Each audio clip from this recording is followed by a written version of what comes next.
പ്രിയപ്പെട്ട കുട്ടികളെ, ഇന്ന് ഒക്ടോബർ 2 ഗാന്ധി ജയന്തി. നമ്മുടെ രാഷ്ട്രപിതാവ് മഹാത്മാഗാന്ധിയുടെ പ്രിയപ്പെട്ട ബാപ്പുജിയുടെ ജന്മദിനം. ഗാന്ധിജി ഒരു പാഠപുസ്തകമാണ്. നമുക്ക് ഇന്ത്യക്കാർക്ക് മാത്രമല്ല, ലോകത്തിനാകമാനം എക്കാലത്തും വഴികാട്ടിയാകുന്ന ഒരു മഹാപാഠപുസ്തകമാണ് മഹാത്മാഗാന്ധി.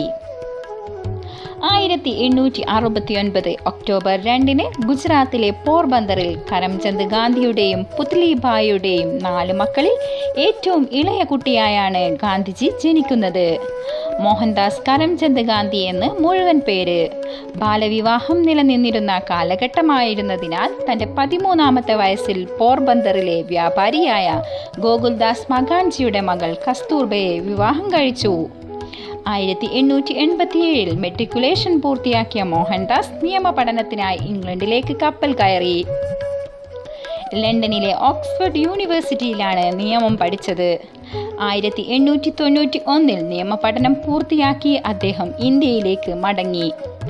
1893 അഭിഭാഷക ജോലിക്കായി അദ്ദേഹം ദക്ഷിണാഫ്രിക്കയിലേക്ക് പോയി. ദക്ഷിണാഫ്രിക്കയിൽ വർണ്ണവിവേചനം നിലനിന്നിരുന്ന കാലഘട്ടമായിരുന്നു അത്. ഒരിക്കൽ വെള്ളക്കാർക്ക് മാത്രം സഞ്ചരിക്കാവുന്ന എ ക്ലാസ് കൂപ്പയിൽ യാത്ര ചെയ്തതിന് ട്രെയിൻ TTR അദ്ദേഹത്തെ മർദ്ദിക്കുകയും ട്രെയിനിൽ നിന്ന് ഇറക്കിവിടുകയും ചെയ്തു. അന്നു മുതൽ ഗാന്ധിജി വർണ്ണവിവേചനത്തിനെതിരെയും ദക്ഷിണാഫ്രിക്കയിലെ ഇന്ത്യക്കാർക്കായും സമരങ്ങൾ നടത്താൻ തുടങ്ങി. ഇത് സമരമുഖത്തേക്കുള്ള ഗാന്ധിജിയുടെ പ്രഥമ ചുവടുവയ്പ്പായിരുന്നു. പതിയെ ദക്ഷിണാഫ്രിക്കയിൽ മോഹൻദാസ് ഗാന്ധിജി എന്ന് അറിയപ്പെട്ടു തുടങ്ങി. ദക്ഷിണാഫ്രിക്കയിലെ തൻ്റെ പ്രവർത്തന ഫലമായി സത്യഗ്രഹം എന്ന ആശയത്തിന് രൂപം നൽകി. അതുകൊണ്ടാണ് ദക്ഷിണാഫ്രിക്കയെ ഗാന്ധിജിയുടെ രാഷ്ട്രീയ പരീക്ഷണശാല എന്ന് വിശേഷിപ്പിക്കുന്നത്. ഇക്കാലത്ത് അദ്ദേഹം നിരവധി തവണ ജയിൽവാസം അനുഭവിച്ചു. 1915 ജനുവരി 9 ഗാന്ധിജി ഇന്ത്യയിലേക്ക് മടങ്ങി. ഇതിൻ്റെ ഓർമ്മയ്ക്കായി 2003 മുതൽ ഈ ദിവസം ഭാരത സർക്കാർ പ്രവാസി ദിനമായി ആചരിക്കാൻ തുടങ്ങി. ഇന്ത്യയിലെത്തിയ ഗാന്ധിജി ഗോപാലകൃഷ്ണ ഗോഖലെയുടെ ഉപദേശപ്രകാരം ഇന്ത്യയിലെങ്ങും സഞ്ചരിച്ച് പ്രശ്നങ്ങൾ പഠിച്ചു. അപ്പോഴാണ് രവീന്ദ്രനാഥ ടാഗോർ ശാന്തിനികേതനിലേക്ക് ഗാന്ധിജിയെ ക്ഷണിക്കുന്നത്. മരിക്കുവോളം നീണ്ട സൗഹൃദത്തിൻ്റെ തുടക്കമായിരുന്നു അത്. ഗാന്ധിജിക്ക് മഹാത്മാ എന്ന വിശേഷണം നൽകിയതും ടാഗോറാണ്. 1915 മെയ് 25 സത്യഗ്രഹികൾക്കായി അഹമ്മദാബാദിൽ സത്യഗ്രഹാശ്രമം സ്ഥാപിക്കുകയും പിന്നീട് സബർമതി തീരത്തേക്ക് ആശ്രമം മാറ്റിയതോടെ സബർമതി ആശ്രമം എന്നായി മാറുകയും ചെയ്തു. 1917 ബീഹാറിലെ ചമ്പാരനിലെ കർഷക തൊഴിലാളികളുടെ അവകാശ സംരക്ഷണത്തിനായി നടത്തിയ സത്യഗ്രഹമായിരുന്നു ഗാന്ധിജി ഇന്ത്യയിൽ നടത്തിയ ആദ്യ സത്യഗ്രഹം. 1919 ഏപ്രിൽ 6 റൗലറ്റ് നിയമത്തിനെതിരെ ഹർത്താൽ സംഘടിപ്പിക്കുകയും ഏപ്രിൽ 13 നടന്ന ജാലിയൻ വാലാബാഗ് വെടിവെപ്പിനെതിരെ നിലകൊള്ളുകയും സ്വദേശി പ്രസ്ഥാനത്തിന് ആരംഭം കുറിക്കുകയും ചെയ്തതോടെ ഇന്ത്യൻ സ്വാതന്ത്ര്യ സമര നേതൃത്വം ഗാന്ധിജിയിലേക്ക് എത്തിച്ചേർന്നു.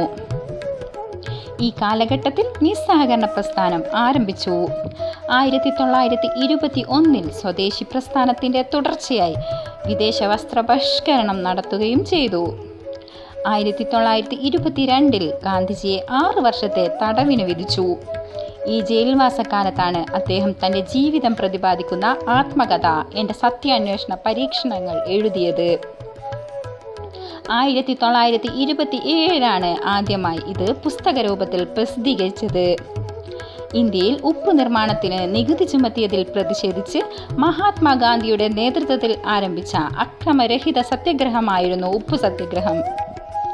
1930 മാർച്ച് 12 ഉപ്പു നിയമത്തിനെതിരെ സബർമതി ആശ്രമത്തിൽ നിന്ന് 390 കിലോമീറ്റർ അകലെയുള്ള ദണ്ഡി എന്ന തീരപ്രദേശത്തേക്ക് കാൽനടയാത്രയോടെയാണ് ഇതാരംഭിച്ചത്.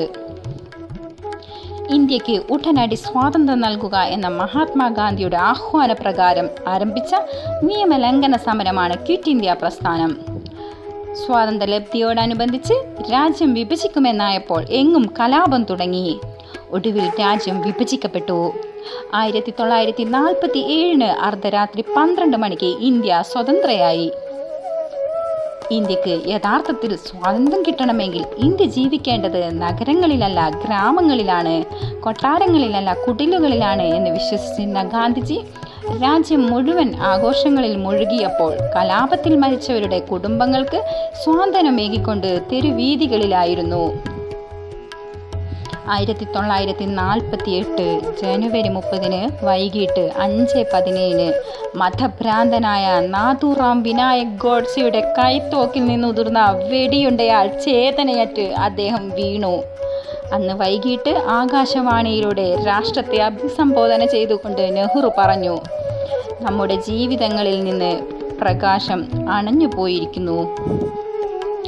ജനുവരി 31 അദ്ദേഹത്തിൻ്റെ ഭൗതിക ശരീരം രാജ്ഘട്ടിൽ സംസ്കരിച്ചു.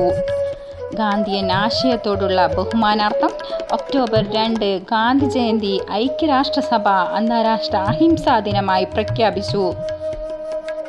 ഏകദേശം 200 വർഷം നീണ്ട ബ്രിട്ടീഷ് അടിമത്തത്തിൽ നിന്ന് മോചനം ലഭ്യമാക്കി ഇന്ത്യക്ക് സ്വാതന്ത്ര്യം നേടിത്തന്ന ത്യാഗോജ്ജല സമര നായകൻ, സത്യത്തെ ജീവിതനിഷ്ഠയാക്കിയ, ധർമ്മത്തെ മുറുകെ പിടിച്ച കർമ്മയോഗിയാണ് മഹാത്മാവ്. ലോകത്തിന് കനത്ത നഷ്ടവും ആഘാതവും ഏൽപ്പിച്ച് അദ്ദേഹം രക്തസാക്ഷിയായിട്ട് 7 പതിറ്റാണ്ടുകൾ കഴിഞ്ഞെങ്കിലും ഇന്നും അദ്ദേഹത്തിൻ്റെ ഓർമ്മകൾ നമുക്ക് വെളിച്ചവും വഴികാട്ടിയുമായി അനശ്വരമായി നിലകൊള്ളുന്നു.